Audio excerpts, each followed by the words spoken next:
Assalamualaikum warahmatullahi wabarakatuh.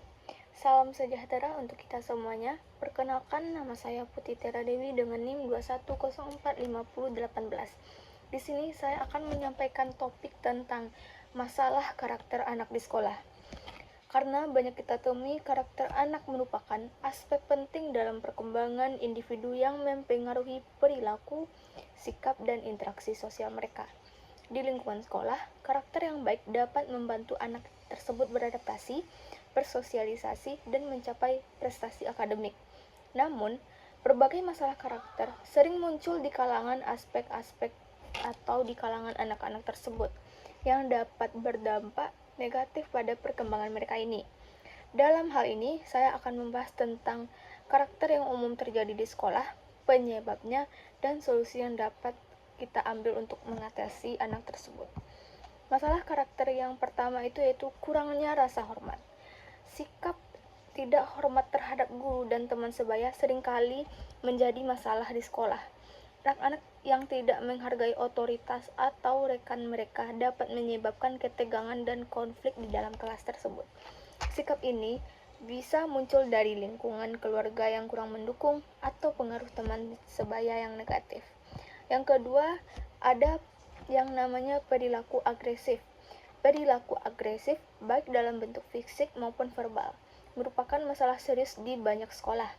Anak-anak yang menunjukkan perilaku agresif seringkali berjuang dengan emosi mereka. Dan mungkin mereka ini memiliki masalah dalam mengelola frustasi. Penyebabnya bisa bervariasi, termasuk pengalaman kekerasan di rumah atau masalah kesehatan mental mereka tersebut. Nah, yang ketiga itu ada masalah kurangnya empati. Anak-anak yang kurang memiliki rasa empati cenderung tidak memperhatikan perasaan orang lain, yang dapat menyebabkan perilaku yang namanya bullying.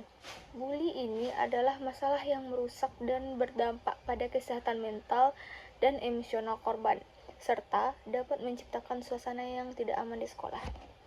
Yang keempat ada namanya ketidakjujuran. Ketidakjujuran seperti menyontek, berbohong, seringkali muncul di kalangan pelajar. Hal ini dapat disebabkan oleh tekanan untuk berprestasi atau ketidakpastian tentang konsekuensi dari kegagalan tersebut. Ketidakjujuran tidak hanya merugikan individu, akan tetapi juga merupakan dapat merusak integritas institusi pendidikan. Yang kelima, ada yang namanya masalah kurangnya tanggung jawab.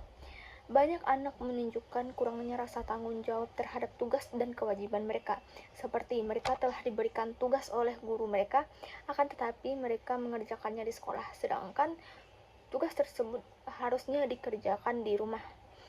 Penyebab dari masalah karakter ini yang pertama yaitu lingkungan keluarga. Lingkungan keluarga ini sangat berpengaruh kepada anak. Lingkungan rumah memiliki pengaruh besar terhadap perkembangan karakter anak tersebut. Keluarga yang tidak memberikan contoh yang baik atau bermasalah dapat menghasilkan anak-anak yang mengalami kesulitan dalam mengembangkan karakter yang positif di sekolah tersebut.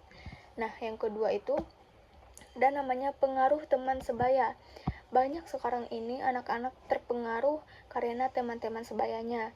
Ada teman-temannya yang tidak memiliki perilaku positif tetapi memiliki pengaruh negatif. Nah, yang ketiga itu penyebabnya yaitu kekurangan pendidikan karakter di sekolah. Banyak sekolah yang tidak memiliki program pendidikan karakter yang efektif. Tanpa bimbingan yang tepat, anak-anak mungkin tidak belajar tentang nilai-nilai yang empati, tanggung jawab, dan kejujuran. Penyampaian nilai-nilai ini melalui kurikulum dan aktivitas ekstrakurikuler sangat penting untuk membantu karakter yang baik. Nah, dampak dari masalah karakter tersebut yang pertama itu kesehatan mental yang buruk. Anak-anak yang terlibat dalam perilaku negatif akan memiliki kesehatan mental yang buruk. Contohnya, mereka memiliki sifat bully atau agresi, mungkin mengalami masalah kesehatan mental termasuk kecemasan dan depresi. Mereka yang menjadi korban bully juga berisiko tinggi mengalami masalah kesehatan mental mereka. Nah, yang kedua itu ada namanya prestasi akademik yang menurun.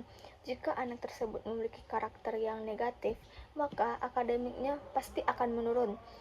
Contohnya, mereka mengerjakan tugas di sekolah tidak mematuhi aturan sekolah atau tidak mengikuti pembelajaran yang baik, itu akan berpengaruh kepada akademiknya. Dan yang ketiga itu ada namanya hubungan sosial yang buruk. Mereka juga akan mendapatkan hubungan sosial yang buruk, mau itu dengan masyarakat atau teman sebaya mereka. Yang keempat itu ada namanya pembangunan karakter yang buruk di masa depan. Jika anak tersebut dari kecil sudah memiliki karakter yang jelek, maka sampai besar karakter mereka itu susah untuk diubah. Karena dia itu tidak pernah diubah, tidak pernah diajar, baik itu di sekolah maupun di rumah.